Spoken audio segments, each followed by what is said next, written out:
For number 7, we're told the measure of arc BD is 45, and anytime you're given a measure, we're going to assume that's in degrees at this point.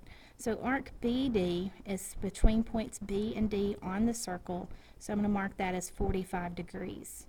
The measure of arc AC would be between points A and C, and not going this way. Remember, that would be called a major arc, and we would have to be given 3 letters. So since we're only given 2, we're talking about the shortest distance between points A and C. So this arc right here would be 105 degrees. We're asked to find the measure of angle AEC. Remember, the center letter is the vertex of that angle.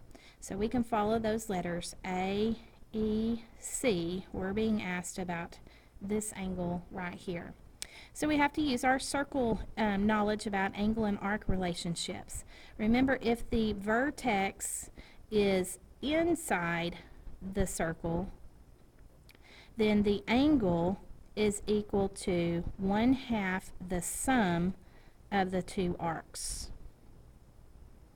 So to find the measure of angle AEC, I'm going to find 1/2 of the sum of the 2 arcs it intercepts. So AEC, the 2 arcs we're talking about are the BD and the AC.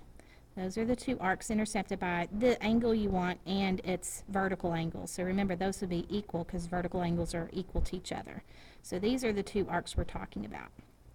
So we're just going to do 1/2 of 105 plus 45. So that's 1/2 of 150 when you add those together, and 1/2 of 150 is 75 degrees. So the measure of angle AEC is 75 degrees.